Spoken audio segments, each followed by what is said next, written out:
Hello everyone, welcome to Hotspot Academy. तो स्वागत है आप सबका एक नई सीरीज में जिसका नाम है history series specially design for Maharashtra state board 10th students, right. तो ये आपके रिक्वेस्ट के बाद इस पे काम किया गया है। तो अब ये पीपीटी रेडी है, तो हम चैप्टर रिकॉर्ड करने के लिए तैयार हैं। ठीक है, तो आगे बढ़ने से पहले कुछ इंपॉर्टेंट बातें जो मैं आपको बता दूं। सबसे पहले तो हमने एक ज्योग्राफी सीरीज भी स्टार्ट कर रखी है, जहाँ पे हमने चैप्टर 2 से चैप्टर 4 जो कि है क्लाइमेट डिस्कस कर लिया है। तो जिन्होंने भी नहीं देखा, यहाँ पे अगर आप आई बटन पे क्लिक करोगे तो आपको प्लेलिस्ट मिल जाएगी। ठीक है, हाँ। और दूसरी इंपॉर्टेंट बात यह है कि ध्यान देना कि हिस्ट्री जो है इसमें ये लेक्चर थोड़े लेंदी होंगे, राइट। क्योंकि यहाँ पे हिस्ट्री समझाने के लिए मैं ट्राई करूँगा आपको एक स्टोरी वे में समझाऊँ, ताकि आप कॉन्सेप्ट्स को यहीं से ही ऑब्जर्व कर लो, राइट। रोट लर्निंग नहीं करना है, चीज़ों को समझने की कोशिश करना है, धीरे धीरे सब समझ में आएगा। ठीक है, अब तीसरी बात कि एक मिनट देना, हम यहाँ पे पूरा चैप्टर डिस्कस करेंगे, राइट। प्लस इसके अलावा आपके जो टेक्स्ट बुक में दिए हुए क्वेश्चंस हैं उनको भी सॉल्व करेंगे। मैं आपको बता दूंगा कि ये क्वेश्चन है और इसका ये आंसर यहाँ से आप लिख सकते हो।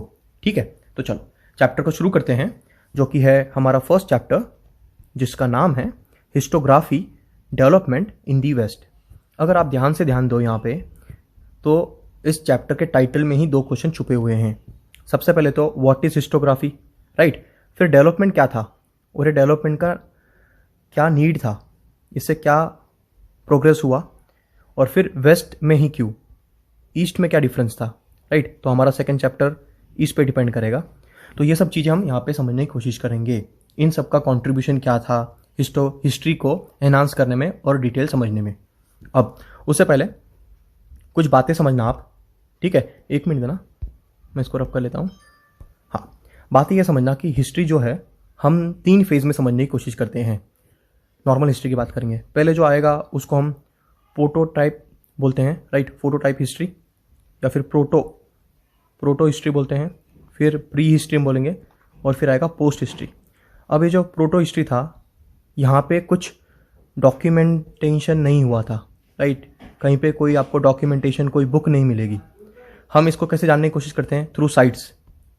जो भी साइट्स थे जहाँ पे भी सिविलाइजेशन मिला था, जैसे कि इंडस वैली सिविलाइजेशन, वहाँ पे कुछ सील्स मिले थे, कुछ उनके ड्रेनेज सिस्टम था, उनकी आर्किटेक्चर थे, उससे हम उनकी बारे में जानने की कोशिश करते हैं, जैसे कि cave painting etcetera. Pre history में क्या हुआ था, लिटरेचर आना स्टार्ट हुआ, लैंग्वेज आना स्टार्ट हुआ, तो यहाँ पे हमको डॉक्यूमेंट्स मिलना स्टार्ट होते हैं, जिसे हम वेरीफाई कर सकते हैं। पोस्ट हिस्ट्री मतलब कि मॉडर्न एरा, जहाँ पे सब कुछ आपको आर्काइव्स वगैरह में मिल जाएगा, राइट। तो ऐसे 3 फेज़ में हम हिस्ट्री पढ़ेंगे। यहाँ पे हमारा जो ट्रेडिशनल फेज़ होगा उसमें हम प्रोटो के बारे में समझेंगे, और उससे फिर हम मॉडर्न की तरफ स्विच करेंगे, जिसको हम बोलेंगे प्री हिस्ट्री। तो यही यहाँ पे हमको समझना है। ठीक है, चलो अब आगे बढ़ते हैं और एक क्विक ओवरव्यू कि हम यहाँ पे क्या क्या पढ़ेंगे। तो हम स्टार्ट करेंगे ट्रेडिशन ऑफ हिस्टोग्राफी से, कि ट्रेडिशन क्या था हिस्ट्री का, पहले हिस्ट्री कैसे पढ़ी जाती थी, कैसे समझी जाती थी, फिर मॉडर्न हिस्टोग्राफी कैसे आया। मॉडर्न आने के लिए कुछ ना कुछ तो चेंजेस आए होंगे, वो चेंजेस क्या थे वो हम समझेंगे। फिर हम समझेंगे साइंटिफिक पर्सपेक्टिव क्या था। साइंटिफिक पर्सपेक्टिव मतलब इन शॉर्ट समझना है कि ये बिलीव करेगा थ्योरी पे, जब on the basis of cause and effect, हर चीज़ को ये कॉज एंड इफेक्ट की तरह से समझाने की कोशिश करेगा। जो चीज़ कॉज एंड इफेक्ट को प्रूव करेगी, ये उसी को ही सही मानेंगे या फिर ट्रुथ मानेंगे। और फिर कुछ नोटेबल स्कॉलर्स। अब स्कॉलर्स के बारे में आपको ये समझना है कि स्कॉलर्स, हर स्कॉलर का अपना देखने का नज़रिया होगा, व्यू होगा, which is called perspective, right. और every once perspective is important. यहाँ पे कोई सही कोई गलत नहीं होता, दोनों के नज़रिए हमारे लिए जानने इंपॉर्टेंट है, ताकि हम चीज़ों को और डिटेल में और डेप्थ में समझ पाएँ। चलिए शुरू करते हैं चैप्टर को। एक मिनट देना। हाँ, अब यहाँ पे ध्यान देना कि ये ह्यूमन का एवोल्यूशन है। सबको पता है कि human have evolved, right, from apps and chimpanzees. इतना तो हमें पता है, राइट, बचपन से। अब हमारे लिए काम की बात क्या है कि जब ह्यूमन एप से ऐसे मॉडर्न ह्यूमन की तरफ बढ़ रहा था, तो क्या क्या चेंजेस उसमें आए। हाँ भाई, पढ़ना तो पड़ता है, राइट, तो पढ़ना तो पड़ेगा।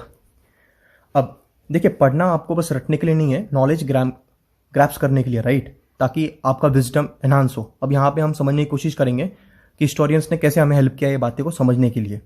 ठीक है, आज के जो कॉन्टेम्प्रेरी जो आज के इश्यूज़ है उसको भी ये आराम से सॉल्व कर सकते हैं इनकी थ्योरी। तो धीरे धीरे समझेंगे, थोड़ा ध्यान देना, साथ में चलते रहना। अब यहाँ पे मैं आपको क्यों बता रहा हूँ कि अगर मैं बता दूँ कि इन तीनों को यहाँ से मैं निकाल दूँ और मैं आपको बताऊँ कि ह्यूमन डायरेक्ट यहाँ से ऐसे यहाँ पे आ गया, तो आपका क्वेश्चन होने चाहिए कि कैसे, हम कैसे बिलीव करें, राइट। तो मैं अगर आपको ये तीनों दिखाऊं, एक मिनट देना, इसको एक बार रब करते हैं थोड़ा।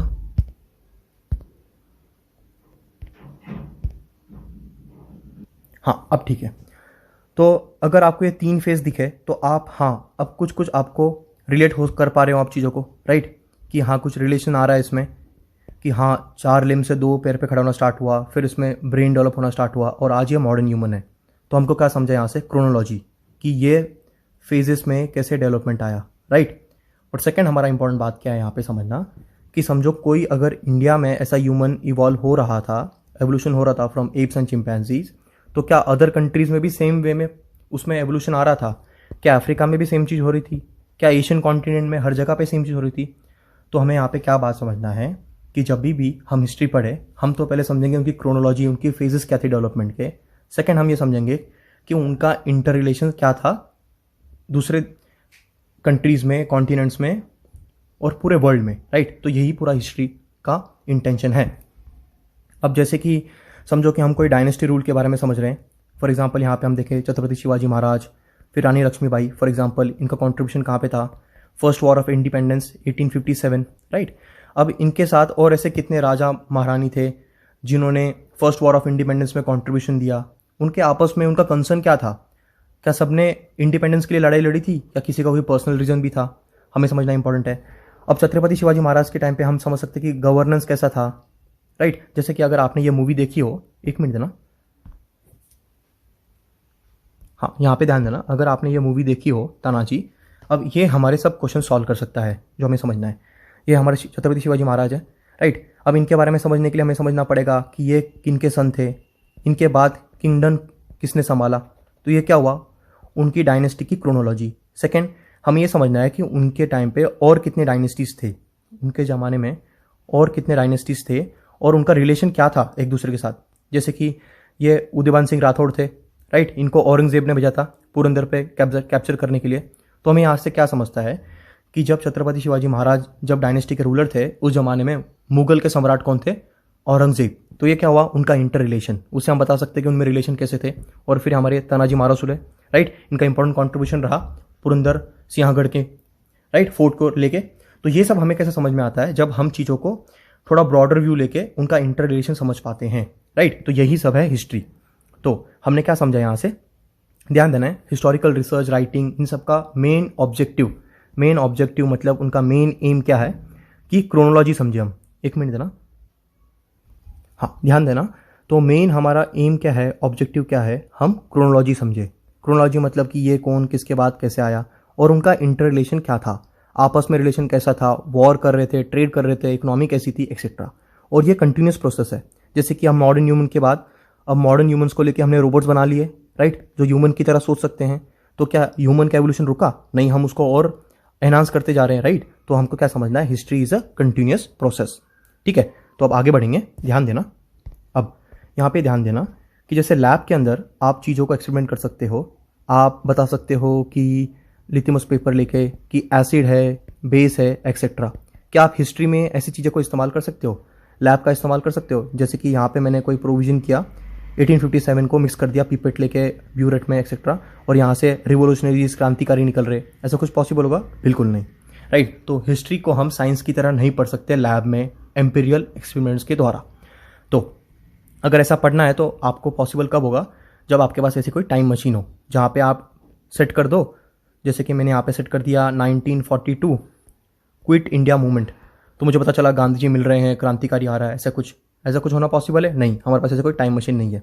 तो फिर हिस्ट्री को समझे कैसे, हमें सोर्सेज का इस्तेमाल करना पड़ेगा, राइट। फिर आर्कोलॉजिकल साइट्स पे जो हमको एविडेंसेस मिलते हैं उनका इस्तेमाल करना पड़ेगा हिस्ट्री को समझने के लिए, अंडरस्टैंड करने के लिए, राइट। तो इसी के लिए ही हिस्ट्री को हम लैब्स में पढ़ नहीं सकते। लैब्स का मेन इंटेंशन क्या होता है, ट्रू या फॉल्स, सही या गलत, और हेंस प्रूव करके हम बातों को खत्म कर देते हैं, right. But history is more about the situations, right. उस सिचुएशन में जो सही लगा वो सही हमको करना पड़ेगा। जैसे कि अगर मैं आपको पूछूं वर्ल्ड वॉर 1 का मेन रीज़न क्या था, तो it was greed for expansion, right. अब इसको आप लैब में नहीं प्रूव कर सकते। उस जमाने में इंडस्ट्रियलाइजेशन की वजह से रॉ मटेरियल की नीड थी, तो हर किसी को अपना जो साम्राज्य था उसको एक्सपांड करना था, तो ये उस सिचुएशन पर डिपेंड करता है, राइट। तो इसलिए वर्ल्ड वॉर हुआ। तो हमको क्या समझना है, history is more about situations, circumstances. उसको आप लैब में एम्पिरिकल स्टेटमेंट्स लेके प्रूव नहीं कर सकते, ठीक है। चलो अब आगे बढ़ेंगे, ध्यान देना। हाँ, अब यहाँ पे ध्यान देना, ठीक है। अगर आप यहाँ पे ध्यान दो तो ये सील है जो हमको मिला था इंडस वैली सिविलाइजेशन में। अब हमारे काम की बात क्या है यहाँ पे कि यहाँ पे कुछ लिखा हुआ है, आप भी पढ़ सकते हो, मैं भी पढ़ सकता हूँ, राइट। अब ये कोई एनिमल है, यहाँ पे हम देखो तो एलिफेंट दिख रहे हैं, राइट। तो ये उनके सील्स थे। अब मैं आपको पूछूं इसका मतलब क्या है, क्या बता पाओगे? नहीं, राइट। तो हमें कोई ऐसा आदमी चाहिए जो हमारी तरह इसको पढ़े नहीं, इसका मतलब भी समझे, राइट। अब कुछ तो लिखा है पर क्या लिखा है हम बता पाएंगे? नहीं, राइट। तो हमें ऐसा कोई एक्सपर्ट चाहिए जो इसको पढ़ सके। अब ये उस ज़माने के ऑर्नामेंट्स हैं, राइट। उस ज़माने में कोई मशीन्स नहीं थे, फिर भी इसमें शार्पनेस देखो कितना है, राइट। तो खतरनाक टैलेंटेड थे उस ज़माने के लोग। अब हम मतलब कि इनकी हिस्ट्री जानना हमारे लिए इंपॉर्टेंट है। तो to begin we need an expert. एक मिनट देना, हाँ ध्यान देना। To begin we need an expert. Expert कौन? जो ये लैंग्वेज और इसकी स्क्रिप्ट दोनों पढ़ सके।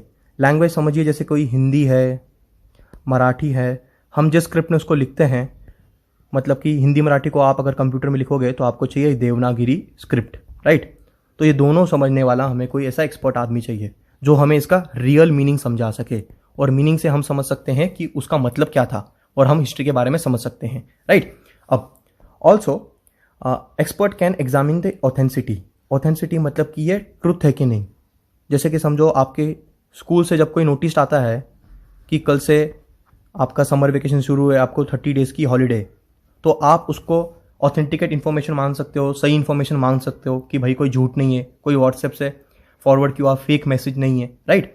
तो ऑथेंटिक मतलब क्या? जब उसको ऑफिशियली बैकिंग होगा, जब वो इन्फॉर्मेशन सही होगी।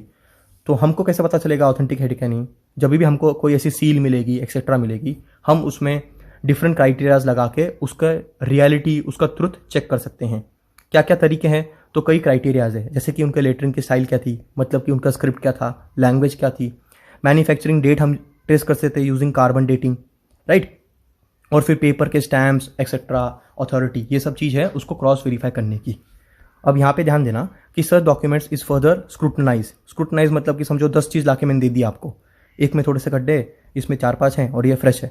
तो अब हमको कोई ऐसा एक्सपर्ट आदमी चाहिए जो हमें बता सके कि इसमें से अच्छा चीज़, या फिर अच्छा समझो कि ऑरेंज है तो इसमें से बेस्ट ऑरेंज कौन सा है।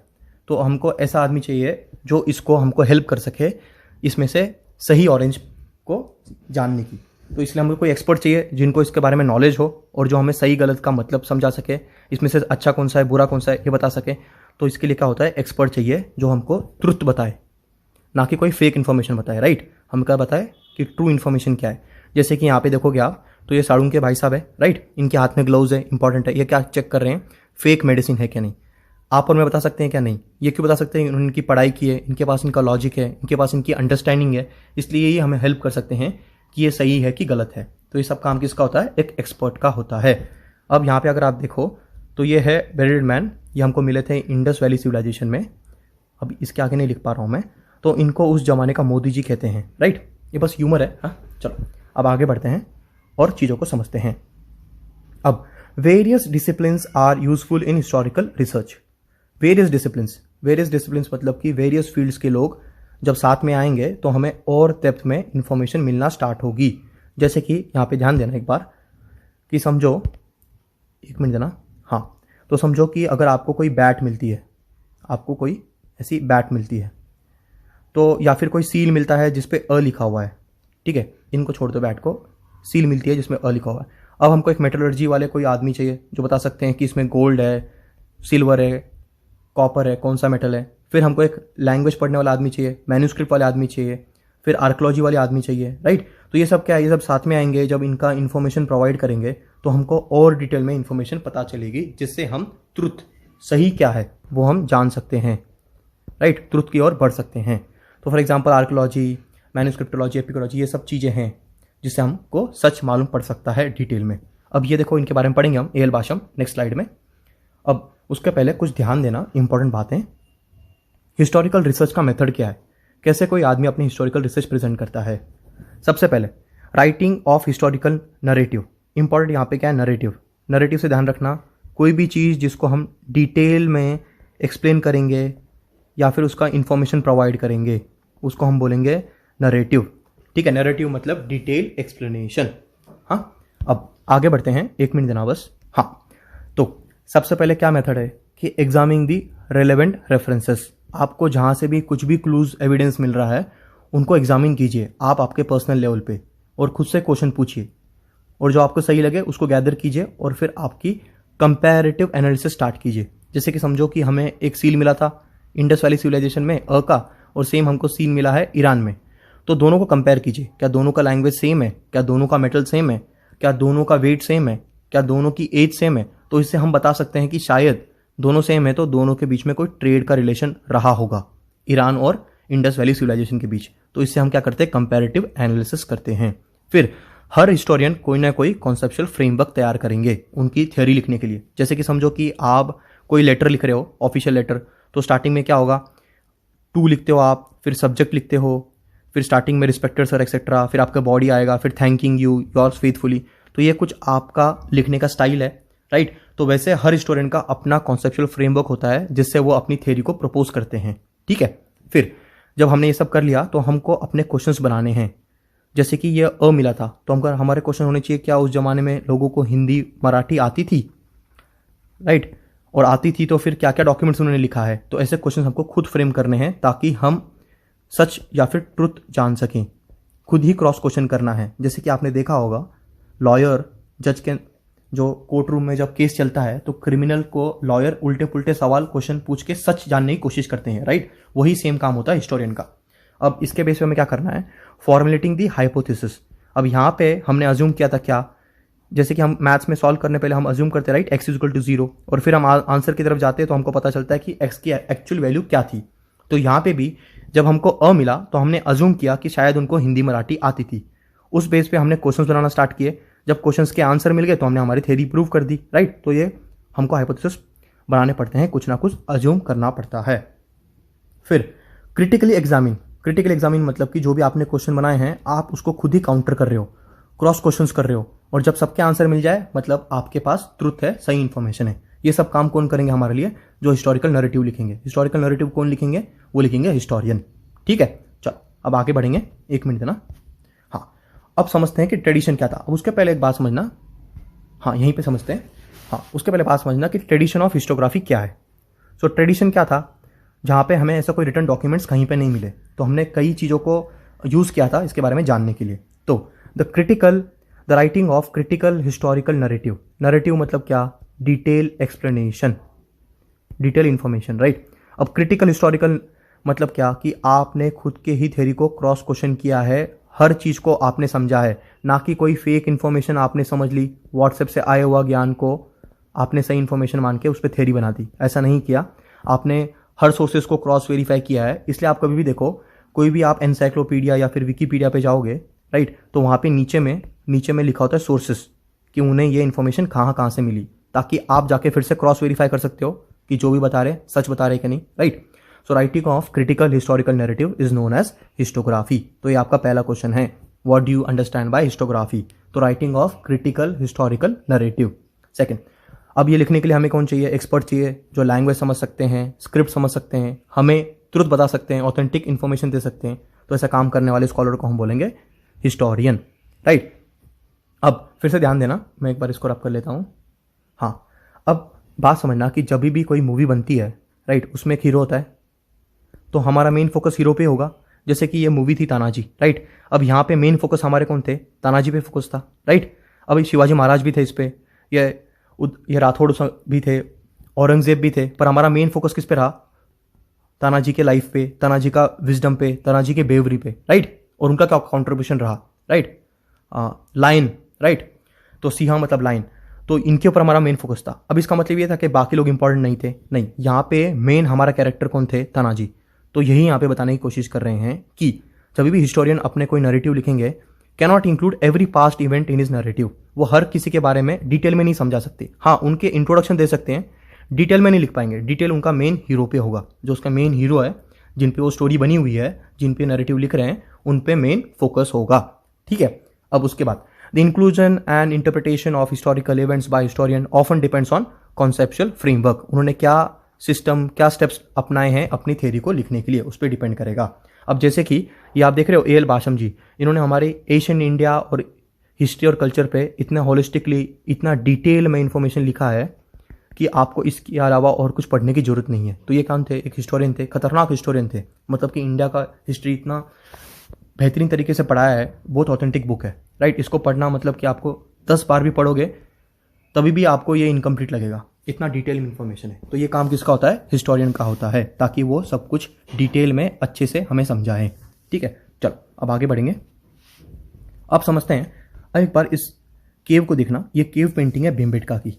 अब यहाँ पे अगर आप ऑब्जर्व करो तो आपको ऐसे दिख रहा है कि कोई राजा है, और ये कोई मेन राजा है क्योंकि इनको अच्छे से सजाया हुआ है, और पीछे कोई उनकी सीना चल रही है, इनके पास हॉर्सेस हैं, और फिर यहाँ से हम देखो तो ये भी वही सेम है, यहाँ पे डांस कर रहे हैं। तो हमें क्या क्या मालूम पड़ता है, उस जमाने में शायद लोगों को राजा महाराजा वॉर ये पता होगा, घोड़े पता होंगे, राइट। तो ये उनकी पेंटिंग है, ये उनकी पेंटिंग से हमको उनके बारे में कुछ ना कुछ इन्फॉर्मेशन मिलती है। और ये पेंटिंग क्या है, ये हमारे लिए सोर्सेस का काम करती है, हमारे थ्योरी को प्रूव करने के लिए, राइट। अब जैसे कि अगर आप ये सील देखो तो ये पशुपतिनाथ जी की सील है, तो इससे हमें पता चलता है कि वो शायद इनको भगवान मानते थे, राइट, इसलिए उनको पूछते थे। अब सेम गोस यार बुद्धिज्म का, जो ये आपको केव पेंटिंग जब समझाएंगे तब आपको समझाएंगे बुद्धा का इमेज। तो ये सब हमें क्या है, हमारे सोर्सेस के लिए काम करते हैं। तो हमने क्या समझा, प्रोटो हिस्ट्री के अंदर क्या था, कोई भी चीज़ डॉक्यूमेंट नहीं थी।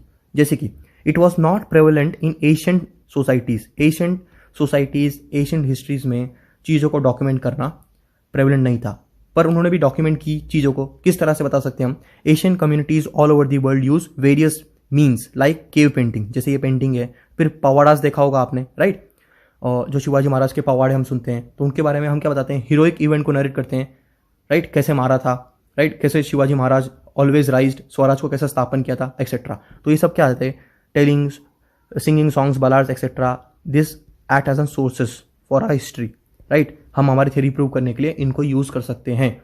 सो traditional means are looked upon as the sources of history in the modern historiography. Modern के लोग इसी सोर्सेज को यूज करेंगे अपनी थ्योरी को प्रूव करने के लिए और हिस्ट्री को एनहांस करने के लिए। ठीक है, चलो ये था ट्रेडिशन। अब समझते हैं मॉडर्न हिस्टोग्राफी में क्या चेंज आया। मॉडर्न में कैसे चेंज आया, कुछ ना कुछ तो चेंज आया होगा। तो वो चेंज कैसे आया, through scientific principles. Scientific principles means what, कि जो which is based on cause and effect. अब try to understand what do understand by cause and effect.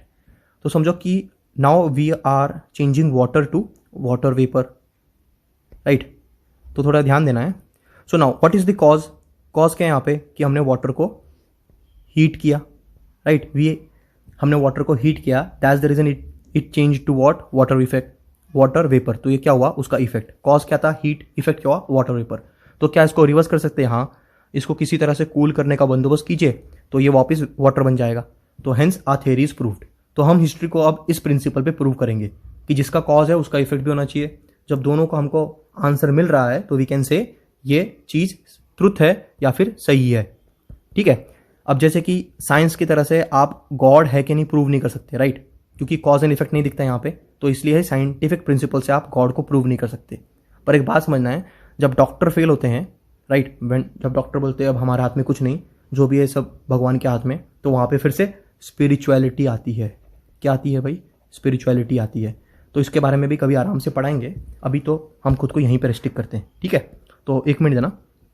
अब समझते हैं, इन this method scientific principles it begins with the formation of relevant questions. आपको questions पूछने हैं cause and effect के लिए और थ्योरी को प्रूव करते जाना है। This questions are anthropocentric. Anthropology मतलब ह्यूमन, तो यहाँ पे क्वेश्चंस किससे रेलेवेंट होंगे, ह्यूमन सेंट्रिक होंगे। ह्यूमन का एवोल्यूशन कैसे हुआ, ह्यूमन इवॉल्व कैसे किया, etcetera. It means that this questions are about the deeds of members of the ancient human societies of a particular period.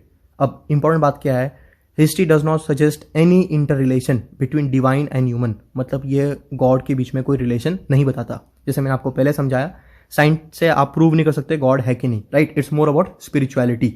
अब answer to this questions are suppose to supported by reliable evidences. ये evidences क्या थे? जो हमें cave paintings, पवाडास etcetera में चीजें मिली थी, this can be use as the reliable evidences. अब history presents a graph of mankind's journey. जैसे हमने देखा था evolution from apes to the modern man, तो ये हमें बता सकता है कि इसमें चेंजेस कैसे आए, साइकोलॉजिकल चेंजेस कैसे आए, थिंकिंग की कैपेसिटी कैसे डेवलप हुई, ब्रेन कैसे डेवलप हुआ etcetera with the help of human deeds.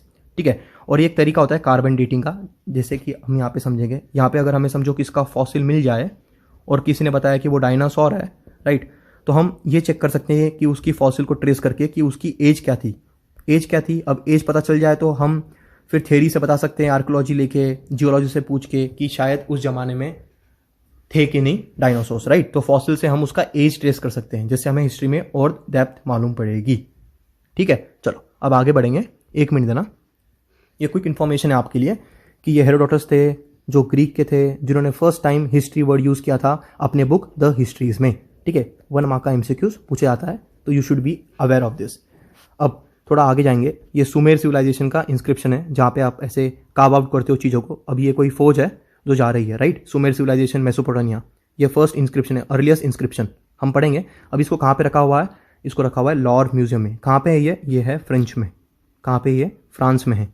ठीक है, तो ये यहीं पे 1 मिनट देना। हाँ, तो ये रहा मेसोपोटामिया का सिविलाइजेशन है, सुमेर किंग्स का था, और लॉर म्यूजियम में इसको प्रिजर्व किया हुआ है। ठीक है, ये 1 मार्क के क्वेश्चंस आते हैं। अब सबसे इंपॉर्टेंट बात कि डेवलपमेंट क्या होना स्टार्ट हुआ, और ऑफ साइंटिफिक पर्सपेक्टिव कहाँ पे? यूरोप में। इंपॉर्टेंट बात समझना है कि यूरोप ही क्यों इंपॉर्टेंट है। सबसे पहले वहाँ पे एनलाइटनमेंट स्टार्ट हुआ। एनलाइटनमेंट क्या होता है कि जब आपके पास नए थॉट्स आना स्टार्ट होंगे। कैसे आएंगे? थ्रू नए थिंकर्स। अब जब थिंकर्स आना स्टार्ट होंगे तो हमने समझा था थिंकर्स अपनी थ्योरी कैसे देते हैं, जब वो क्वेश्चन पूछना स्टार्ट करते हैं, राइट। उन्होंने क्वेश्चन रेज करना स्टार्ट किए, तो फिर क्या हुआ? उसमें एवोल्यूशन आना चांस स्टार्ट हुआ, उसमें और डिटेल में इंफॉर्मेशन पूछना स्टार्ट हुई, राइट, कि ऐसा क्यों होता है, वैसा क्यों होता है, और उससे ही ह्यूमन में डेवलपमेंट आना स्टार्ट हुआ। अब समझते हैं कि 18th सेंचुरी में Europe have achieved remarkable progress. उन्होंने प्रोग्रेस अचीव कर लिया था, किसमें? फिलोसॉफी में और साइंस में। मतलब फिलोसॉफी को वो साइंस को यूज करके प्रूव करने की कोशिश कर रहे थे। ठीक है, 1 मिनट देना, मैं इसको रफ करता हूं। हाँ, तो scholars by then had come to believe in the possibility of studying the social and historical truths by applying scientific methods. Scientific method मतलब कौन सा?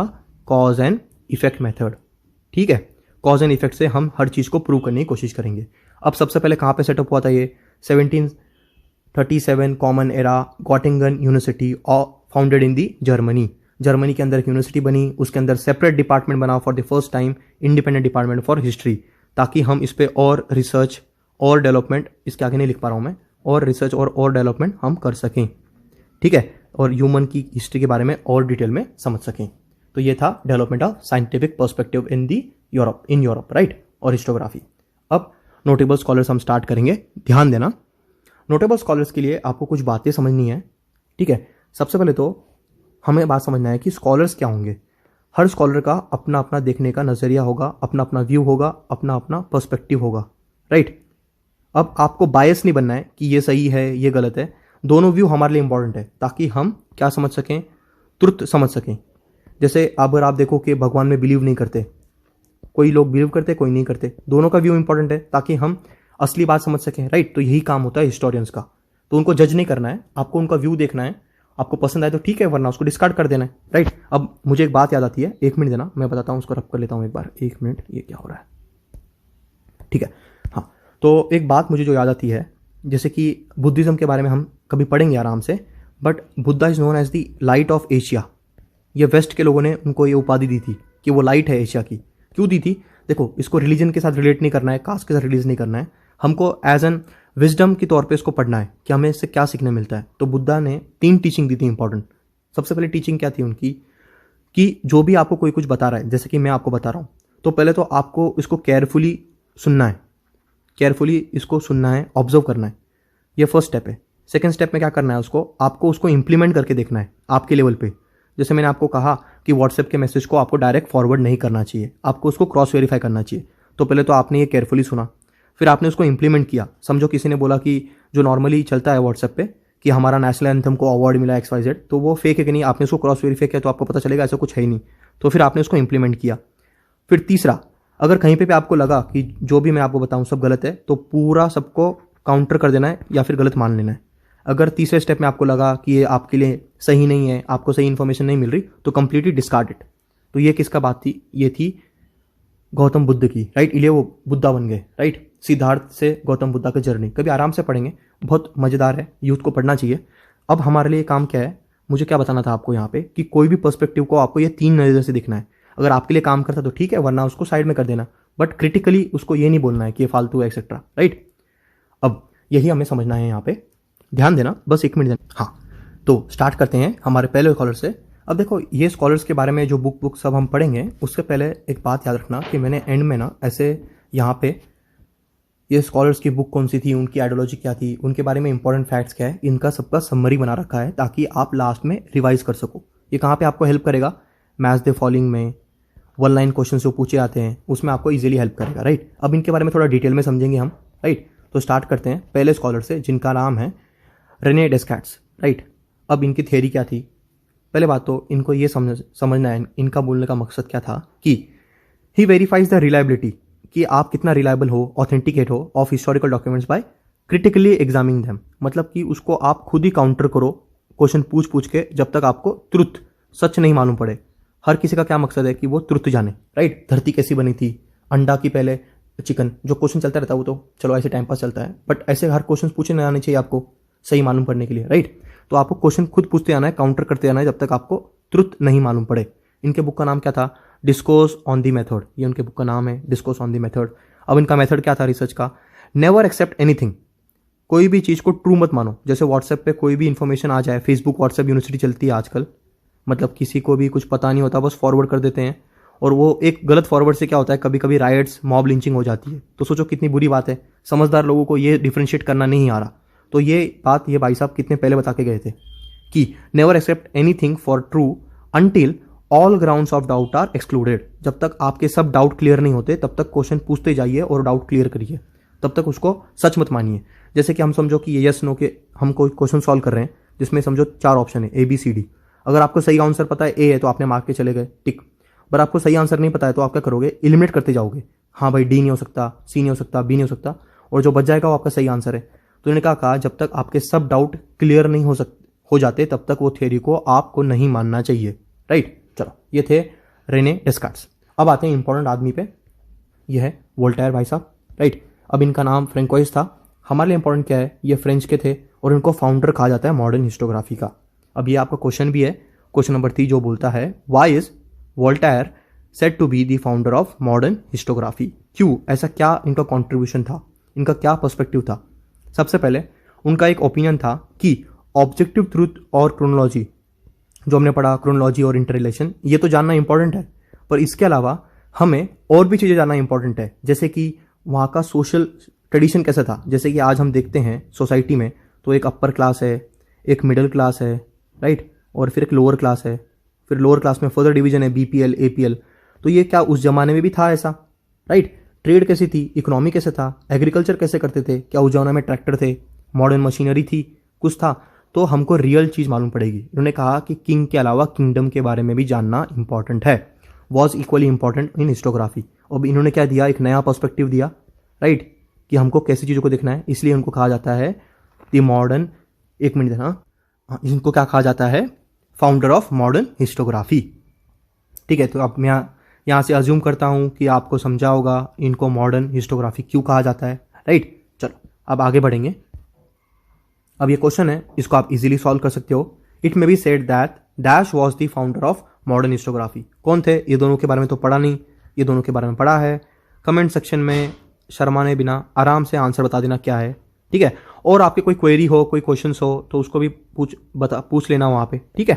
देखो मैं हर कमेंट पढ़ता हूँ और इसके हिसाब से मैं इंप्लीमेंट करता हूँ, राइट। तो शर्माना नहीं है, यहाँ से ये प्रैक्टिस के तौर पे भी आपको हेल्प करेगा, राइट, क्वेश्चन को हैंडल करने के लिए। चलो अब आगे बढ़ेंगे, ठीक है। चलो अब आगे बढ़ेंगे। अब तीसरे इंपॉर्टेंट स्कॉलर, ये इनकी शक्ल है, राइट। इनका नाम था जॉर्ज विल्हेम फ्रेडरिक हीगल। अब हीगल भाई साहब का बहुत बड़ा कॉन्ट्रीब्यूशन है, राइट। डायलेक्टिक्स का कॉन्सेप्ट इन्होंने दिया था। अब इनका थ्योरी बहुत ही इंटरेस्टिंग है, थोड़ा ध्यान देना कि he was a German philosopher, first important बात तो। सेकेंड, ही इंसिस्टेड, उनने किस पे फोकस किया, that historical reality should be presented in logical manner. Logically arrange करना इंपॉर्टेंट है। अब यहाँ पे अगर आप देखो, ठीक है, मैं जूम नहीं कर पा रहा हूँ शायद, एक मिनट देना, ठीक है, ये नहीं हो रहा शायद। तो यहाँ पे फोकस क्या करना है आपको, एक मिनट देना, मैं करने की कोशिश करता हूँ। चलो, तो हो गया। तो यहाँ पे हमें क्या फोकस करना है, जब ह्यूमन ऐसे इवॉल्व कर रहा था एप्स एंड चिंपैंजी से मॉडर्न ह्यूमन की ओर, तो अगर मैं इसको यहाँ पे रख दूँ, इसको यहाँ पे रख दूँ, तो ये क्या होगा, मैंने इनका जो ट्रांजिशन था उसको सही से लॉजिकली उसको अरेंज नहीं किया, राइट। या फिर मैं इनको यहाँ से उठा के यहाँ पे लगा दूँ, तो ये कोई तरीका नहीं है। तो इन्होंने क्या कहा था, जब आप लॉजिकली चीज़ों को अरेंज करोगे तो ये अपने आप में लॉजिक से चीज़ों को बताने की कोशिश करते हैं, या अपने आप में उनके थॉट्स, उनकी आइडियाज़, उनकी थियरी प्रूव करने की कोशिश करते हैं। तो हीगल भाई साहब ने क्या कहा था कि हिस्ट्री को समझने से पहले उसको लॉजिकली अरेंज करना, लॉजिकल मैनर में अरेंज करना इंपॉर्टेंट है। लॉजिकली कैसे अरेंज करेंगे, कोई रीज़न तो होगा उसके पीछे। अब इनके बाद ये क्यों आया, कोई तो रीज़न है कि शायद पैर में ताकत आना स्टार्ट हुई इसलिए वो खड़े होना स्टार्ट हुए, एक्सेट्रा एक्सेट्रा, राइट। फिर यहाँ पे ये इनके हाथ में दिख रहा है हंटिंग के लिए, तो अब इनको शायद समझ में आ गया था कि हम इसका यूज़ करके हंट कर सकते हैं सर्वाइवल के लिए, राइट। तो कैसे पॉसिबल हुआ, जब उसमें कुछ ना कुछ ट्रांजिशन आए। तो उन्होंने कहा लॉजिकल मैनर में हमको चीज़ों को अरेंज करना है, तो विथ सम रीजंस। तो इनकी बुक का नाम क्या था, रीजंस इन हिस्ट्री, ये इनकी बुक का नाम है, राइट, इनकी बुक है। अब इनके थॉट्स क्या थे कि timeline of historical events are indicative, एक मिनट देना, यहाँ पे इंडिकेटिव है, ऑफ प्रोग्रेस। इंडिकेटिव मतलब कि यहाँ पे आपको दिख रहा है कि हाँ ऐसे ऐसे इसमें प्रोग्रेस होता गया। तो आप जब इसको लॉजिकली अरेंज करोगे तो आपको खुद ही प्रोग्रेस दिखना स्टार्ट होगा, इसलिए चीज़ों को लॉजिकली अरेंज करना चाहिए। और फिर उन्होंने एक इंपॉर्टेंट बात कही थी कि presentation of history is bound to change, history is bound to change. कोई देखो, the only thing which is constant is change, कि चेंज आता जाएगा, राइट। बट ये चेंज कैसे आएगा, विथ सम न्यू एविडेंसेस। जब कोई न्यू प्रूफ, न्यू सोर्सेस मिलेंगे तो हिस्ट्री इवॉल्व होती जाएगी और हमें और सच मालूम पड़ते जाएगा, और हम सही ट्रुथ के बारे में समझना स्टार्ट करेंगे, एक्यूरेट ट्रुथ के बारे में। अब इनके collections of lectures and articles is published in a book entitled encyclopedia of philosophical science. ये दो बुक उनसे रिलेटेड है, रीजन इन हिस्ट्री और encyclopedia of philosophical science, right. चलो अब आगे बढ़ेंगे, ये हीगल भाई साहब थे। अब इनका दूसरा इंपॉर्टेंट कॉन्ट्रीब्यूशन जो था डायलेक्टिक्स, उसके बारे में समझेंगे। अब देखो, explain the concepts of dialectics. Dialectics मतलब कि दो बातें, ट्रू या फॉल्स, सही या गलत। अब इन्होंने क्या कहा था हीगल भाई साहब ने कि grasping the meaning of event happens in terms of two directions. दोनों बातें इंपॉर्टेंट है, जैसे कि भगवान है कि नहीं, गॉड है कि नहीं, दोनों बात सही है, यस नो, दोनों जानना इंपॉर्टेंट है ताकि हम डिटेल में समझ सकें।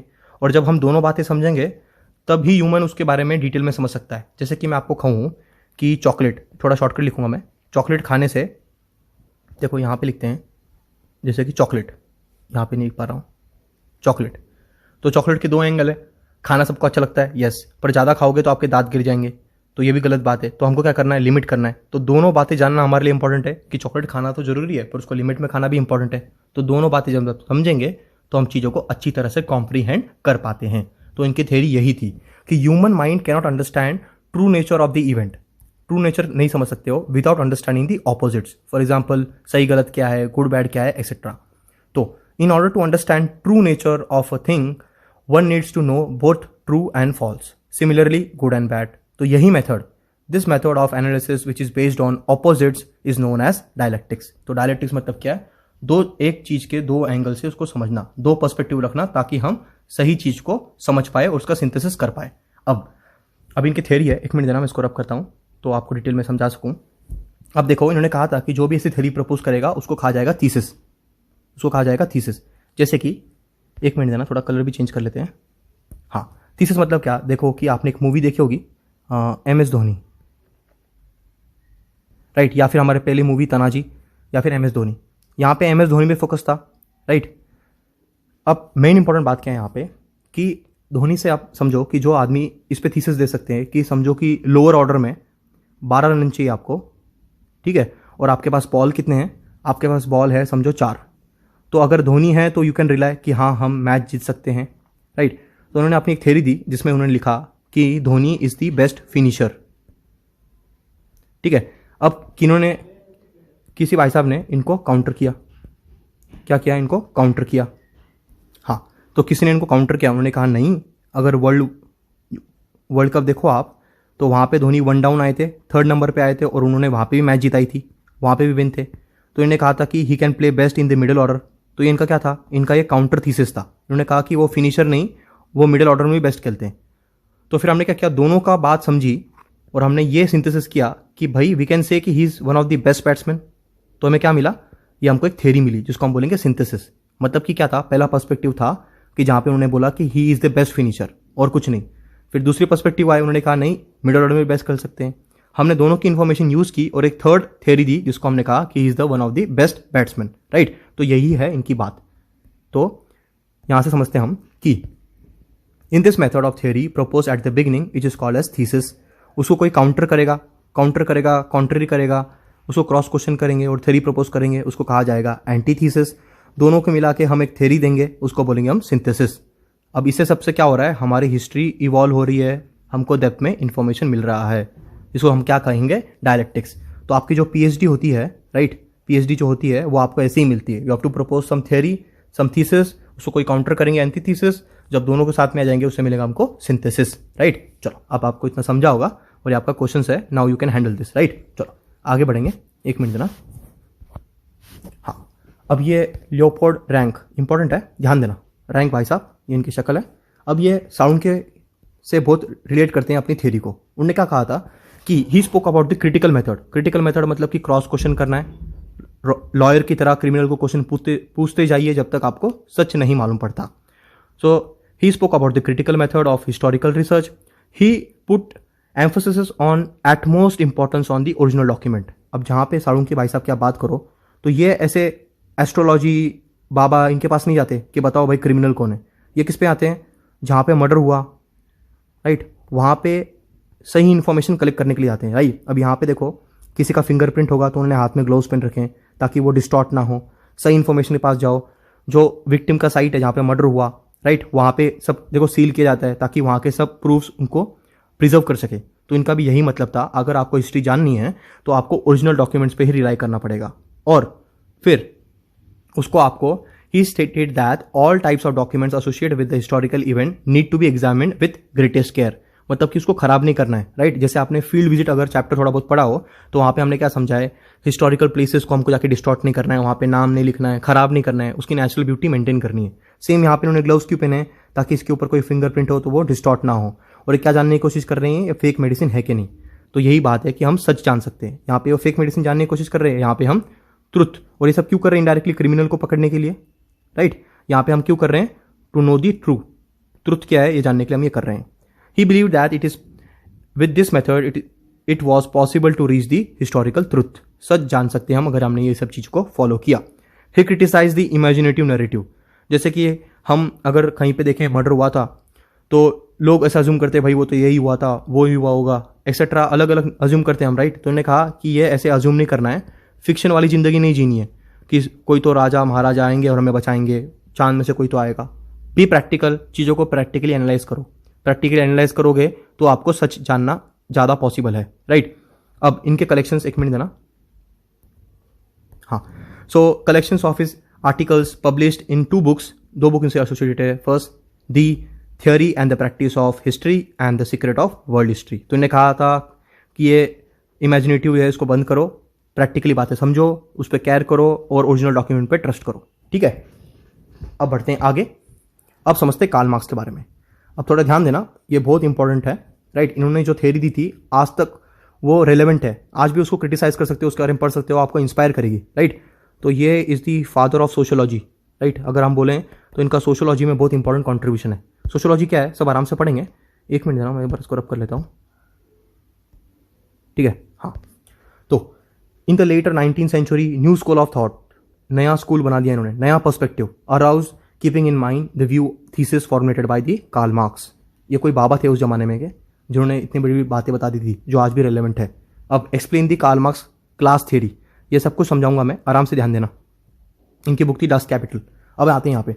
According to Karl Marx history is अब not about the abstract ideas. Abstract ideas मतलब कि ये फिक्शन वाली चीज़ें नहीं, मून क्या है, ये फिर रोज़ क्या है, गुलाब ये है, गुलाब में कांटे हैं, ये सब बातें मतलब ठीक है, मतलब कि वो शेर व शायरी गाने वक्त तक ठीक है, बट हमको हिस्ट्री जानना है, ह्यूमन का एवोल्यूशन जानना है। तो a main focus should be on human living people, anthropocentric तो ह्यूमन को आपको समझना है कि उसका तरीका क्या था। अब इन्होंने कहा था कि human relationships are shaped by the fundamental needs of the people. कोई ना कोई तो नीड होगी, जैसे पार्ले जी की नीड है तो कोई तो उसको प्रोड्यूस करेगा, तो यही आएगा मीन्स ऑफ प्रोडक्शन, और यहीं से क्या होगा, इनइक्वालिटी स्टार्ट होगी। अब मैं इसके बारे में आपको समझाता हूँ, थोड़ा ध्यान देना इनकी थ्योरी क्या थी। अब देखो, कार्ल मार्क्स ने क्या कहा था कि दुनिया में ह्यूमंस जो हैं वो दो टाइप के, राइट। एक है हैव्स जिनके पास सब कुछ है, और एक है हैव्स नॉट। और इन दोनों के बीच में ये गैप क्यों आया? The main reason is because of money. दोनों के बीच में डिफरेंस क्या है? मनी का है। हैव सब कुछ खरीद सकता है, जैसे समझो कि अज्यूम करना है भाई, दिल पे नहीं लेना, अंबानी के बेटे के लिए क्या बर्बन बिस्किट खरीदना चैलेंज है? वो अगर पापा को बोलेंगे तो वो पूरी फैक्ट्री खरीद सकते हैं। पर सेम से हैव्स नॉट में समझो कि स्लम्स है, मिडिल क्लास है, एक्सेट्रा, और उनके लिए एक बर्बन बिस्किट खरीदना भी एक चैलेंज होगा, राइट। बर्बन बिस्किट खरीदना भी उनके लिए चैलेंज होगा। अब दोनों के लिए एक ही चीज खरीदना इतना डिफरेंस क्यों है? Because of this money. किसी के पास बहुत ज्यादा है, किसी के पास बिल्कुल नहीं है। तो इसके से क्या हो रहा है, ह्यूमन के बीच में गैप बढ़ गया, और गैप की वजह से क्या हुआ, वहां पे इनइक्वालिटी आई। क्या आई? इनइक्वालिटी। और इनइक्वालिटी का रीजन क्या था? मनी। पैसा ही मतलब इसका रूट कॉज है कि ह्यूमन को उसने डिवाइड कर दिया हैव्स और हैव्स नॉट में, और इसकी वजह से क्या हुआ, क्लास स्ट्रगल स्टार्ट हुआ। क्लास स्ट्रगल मतलब कि देखो, अगर आप देखोगे, मैं थोड़ा कलर चेंज कर लेता हूं, एक मिनट देना। हाँ, तो क्लास देखोगे आप, ये तो 3 क्लास देखने मिलती है हमको। एक अपर क्लास है, एक लोअर, एक मिडिल क्लास है, राइट, और एक फिर लोअर क्लास है। हर कोई कोशिश कर रहा है कि वो अपने क्लास से ऊपर जाए। लोअर वाला कोशिश कर रहा है मिडिल में जाए, मिडिल वाला कोशिश कर रहा है वो अपर में जाए। तो हर कोई स्ट्रगल कर रहा है ऊपर जाने के लिए, राइट। और इसके वजह से क्या हो रहा है, एक्सप्लॉयटेशन हो रहा है। बात समझो, ये हैव्स वालों ने क्या लगाई थी, इनके पास फैक्ट्री है, ये फैक्ट्री को ओन करते हैं, इनके पास क्या है, फैक्ट्री की ओनरशिप है। काम कौन करेंगे, हैव्स नॉट। ये इनको क्या प्रोवाइड करेंगे, लेबर, राइट। अब आपने देखा होगा कि ये ओनर हमेशा एक्सप्लॉइट करते हैं लेबर को, उनको टाइम पे पेमेंट नहीं देंगे, एक्सेट्रा। अब जैसे आपने देखा होगा कोविड-19 के बाद माइग्रेंट्स को के ऊपर से हाथ उठा लिया था, तो बेचारे पैदल गए थे अपने गांव, राइट। तो ये क्या था, ये एक्सप्लॉइटेशन था। अब वही सेम चीज अगर अंबानी होते तो वो तो हेलीकॉप्टर पर चले जाते, पर क्या बेचारे माइग्रेंट जा पाए? नहीं। तो ये हमको समझना है कि यही बात किसने दी थी, कार्ल मार्क्स ने, कि दुनिया के अंदर इनइक्वालिटी है। और इनइक्वालिटी क्यों आई थी? Because of the money. Money की वजह से क्या हुआ, ह्यूमन 2 ग्रुप में डिवाइड हो गए, एक हैव्स और एक हैव्स नॉट। हैव्स वाले क्या करते हैं, मीन्स ऑफ प्रोडक्शन को ओन करते हैं और एक्सप्लॉइट करते हैं हैव्स नॉट को, जो कि लेबर क्लास है। उसकी वजह से क्या हो रहा है, क्लास स्ट्रगल स्टार्ट हुआ है, जिसमें upper class, middle class, lower class है, और हर कोई स्ट्रगल कर रहा है अपने से ऊपर शिफ्ट होने के लिए। ठीक है, इतना आपको समझा होगा। आराम से इसका स्क्रीनशॉट वगैरह जो है ले लीजिए। अब मैं यहां से फिर से पीछे चलता हूं, 1 मिनट देना, और अब ये समझना आपके लिए सिंपल हो जाएगा।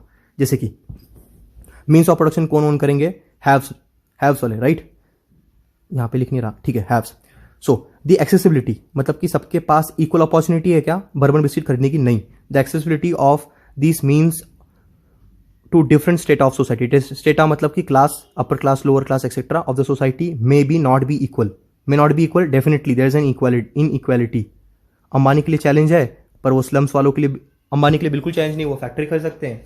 स्लम्स वाले एक बिस्किट खरीदने के लिए भी उनका चैलेंज है। तो इनइक्वालिटी है दुनिया में, क्यों है? Because of the money. According to Marx, human history is a history of class struggle. हर कोई स्ट्रगल कर रहा है अपने क्लास से ऊपर जाने के लिए। As the class that owns the means of production, मतलब कौन है, ये हैव्स वाले हैं। Economically exploits the rest of the class. कैसे?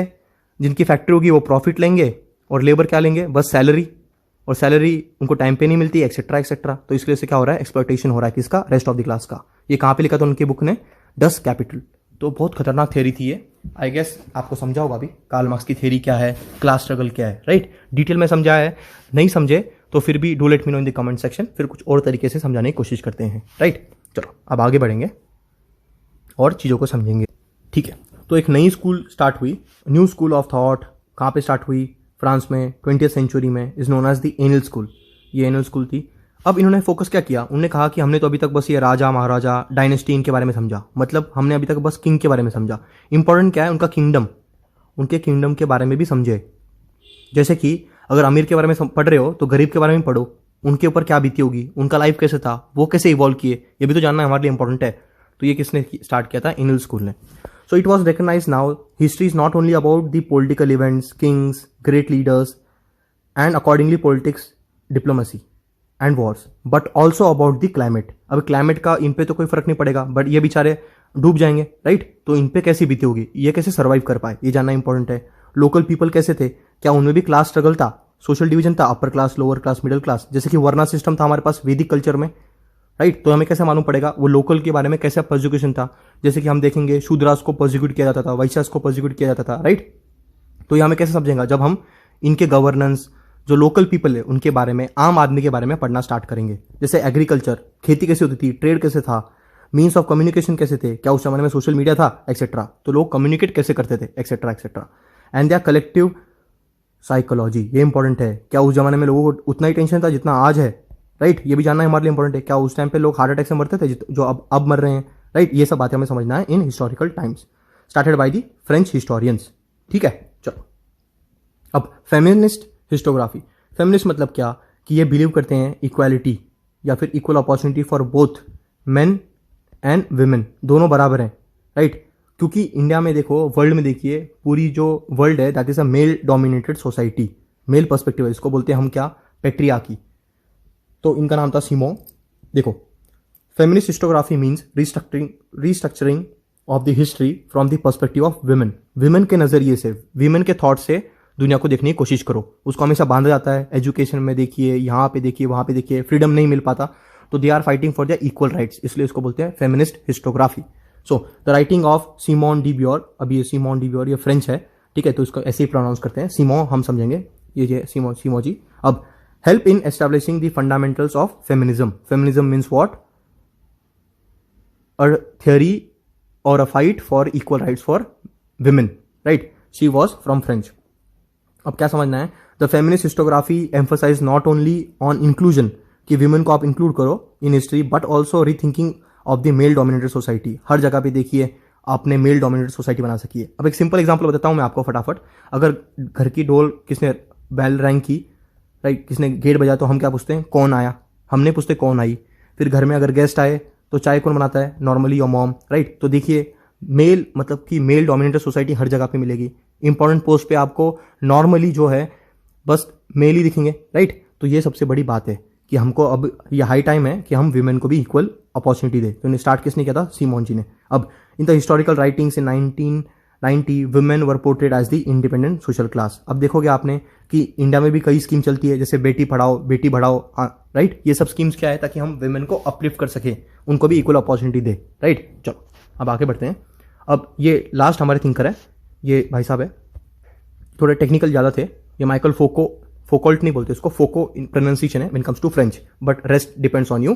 सो the French historian in 20th century Michel Foucault brought forth a new concept of histology. क्या concept था इनका, उनका मकसद था, उनका बुक लिखा हुआ था आर्कोलॉजी ऑफ नॉलेज। उन्होंने क्या कहा था कि हम ये एवोल्यूशन जब पढ़ रहे हैं, इंपॉर्टेंट है कि हम इनमें ट्रांजिशन भी पढ़े, कुछ ना कुछ तो ट्रांजिशन हो रहा है ना। देखो यहाँ पे ये पहले, इसके पहले 4 लिम्ब पे चल रहे थे, अब 2 पैर पे आ गए, यहाँ पे स्ट्रेंथ आना स्टार्ट हुई, थिंकिंग पावर एक्सपांड होना स्टार्ट हुई, बाल बढ़ना स्टार्ट हुए, राइट? मतलब कि अब ये थोड़े स्मार्ट दिखना स्टार्ट हुए, फिर इसमें टेल नहीं है, तो ये सब हमें ट्रांजिशन बताते हैं, ये भी जानना हमारे लिए इंपॉर्टेंट है। तो he argued that the prevailing practice of arranging the historical events in chronological order is not right.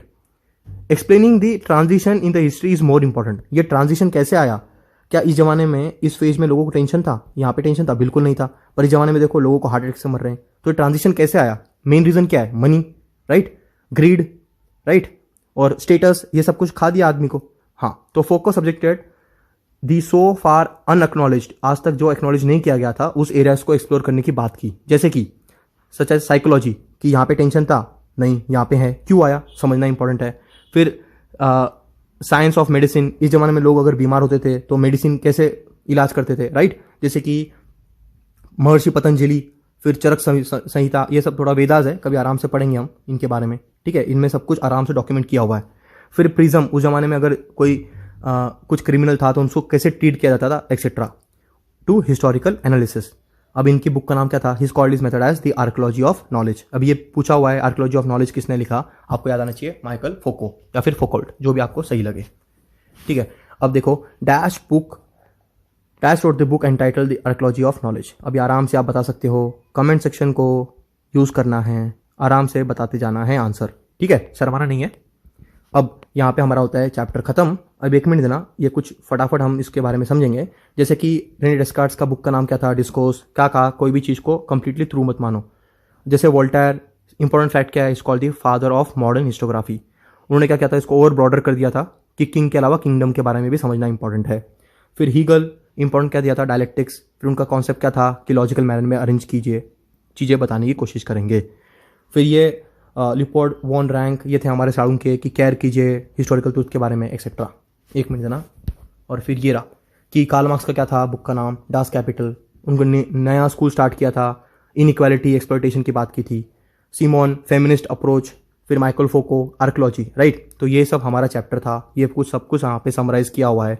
इसका आराम से स्क्रीनशॉट ले लीजिए, आपको रिवाइज करने में हेल्प करेगा। तो देखो, अगर आप यहाँ तक एक बार में रुके हो तो आपका बहुत बहुत धन्यवाद, right. You really need that appreciation, right. थोड़ा हिस्ट्री में टाइम लगता है, राइट। और मैं ट्राई किया आपको सब कुछ एक स्टोरी लाइन में आराम से समझा सकूं। और फिर भी कुछ आपको डाउट है, do let me in the comment section. कोई स्पेशली कोई चीज़ कवर करनी है, do let me know in the comment section. मैं आराम से सब चीज़ पढ़ता हूँ, right. So thank you guys for listening patiently, right. Keep learning, keep exploring. चलो फिर मिलते हैं जल्दी। जय हिंद।